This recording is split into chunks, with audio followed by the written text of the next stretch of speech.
From being called the greatest of all time by UFC President Dana White to being the youngest light heavyweight champion in UFC history at the age of 23, let's look at the incredible story of Jon "Bones" Jones. His story is nothing less than a roller coaster of emotions. Not only is he considered the greatest light heavyweight fighter in the UFC, but he's also the best fighter the world of sports has ever seen. Born in Rochester, New York, Jones belonged to an athletic family, with two of his brothers playing for the NFL. His story starts back when he was in high school, a regular teenager like you and me, except that he was insanely talented. Prostitutes? I beat you after a weekend of cocaine. And prostitutes. Wait. Jeez. I thought that first time was the first time you did cocaine.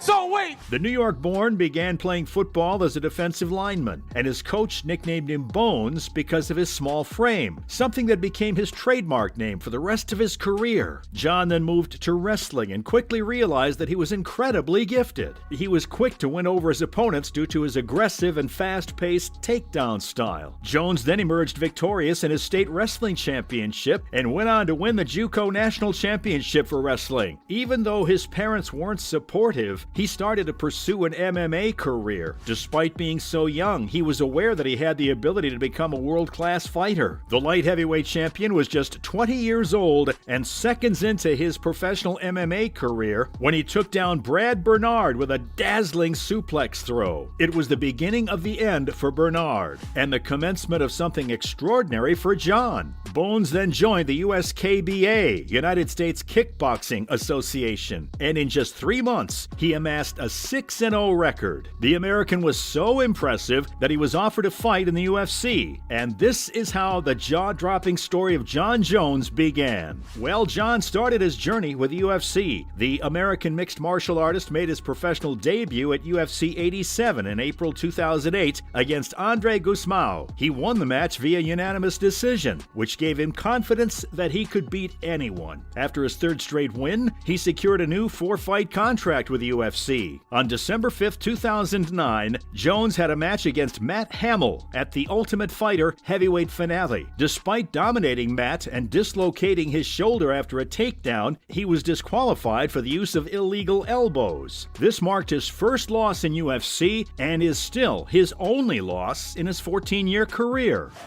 It's over, Jon. It's over. You came back? It is over. Yeah, you know what, Joe? I want to take this time to thank Daniel Cormier for being my biggest rival and motivator. Daniel Cormier, guys.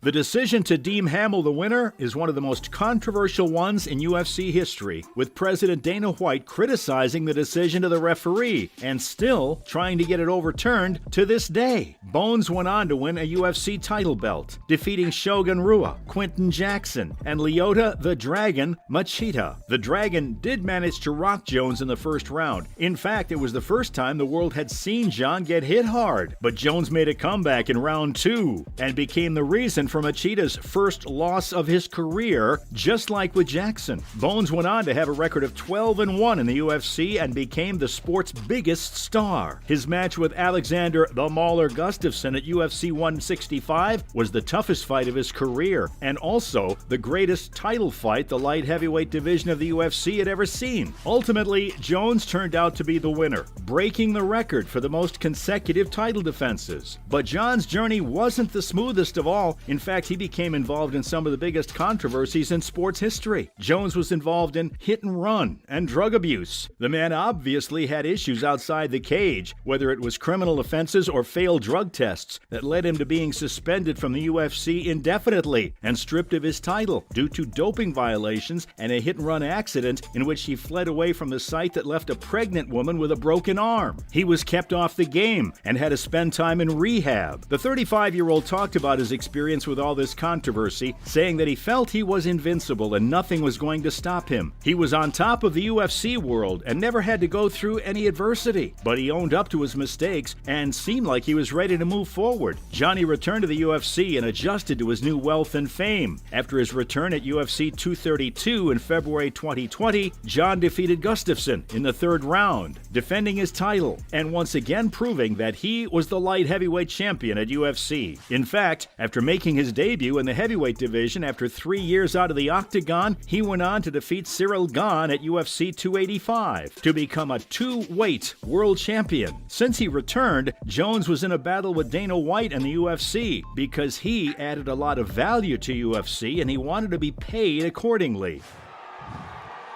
See what this shirt says? I Reebok. It says unbroken, baby. This team is unbroken. Let's go, baby. And still. How happy were you that you were able to take him down not just once, but several times in this fight? It felt great. I told you, man. John Jones is 27-1 in his professional MMA career and has given almost every opponent he faced the toughest time. His net worth in 2023 is $3.15 million, and he's made some good money throughout his career, with MMA salaries noting over $14 million in fight earnings. Aside from that, Bones also became the first MMA fighter to be sponsored by Nike on an international level, be represented by Gatorade and Muscle Tech, and have his own shoe line. On December 16, 2014, the two-weight world champion announced that he'd signed a sponsorship deal with Reebok after his Nike deal was terminated. Sadly, after his involvement in the hit-and-run accident and his various controversies, Reebok and Muscle Tech pulled out of their deal with John too. But since the youngest champion in UFC history started his career, he's changed quite a lot. Let's look at John Jones's incredible transformation in his career. From a 21-year-old prospect to now a heavyweight champion, the 35-year-old has undergone quite the body transformation since 2008. During his journey to become one of the world's greatest, it became obvious to everyone that John was athletically and genetically more gifted than his opponents. At 6'4" and 205 pounds, he was nothing short of a specimen. On top of that, the veteran fighter also boasts an 84-inch reach, which can only be matched by heavyweight fighters. What was really scary about the fighter in his early 20s was that it was obvious that he still had some filling out to do. And that's why, folks, we saw that over the next 15 years, he became a world champion. During his time away from the octagon, fans began to question him. His reputation was destroyed, and so was his physique, which fans used to attribute to his flawless genetics and hard work. But John tried his best to never let the negative comments get to him. In fact, he always ensured his comeback was stronger than before. He saw himself as a modern-day warrior and visualized a belt around his waist. Jones didn't want his confidence to come across as cockiness. What he wanted was for his fans to know how seriously he took his game. When asked what he envisioned for his future, he said he visualized himself with a belt around his waist. He had to set his intentions and make them a reality. Looks like Jones had done a pretty good job with the whole creating your own success thing. This is, folks, the incredible story of John Jones as we know it.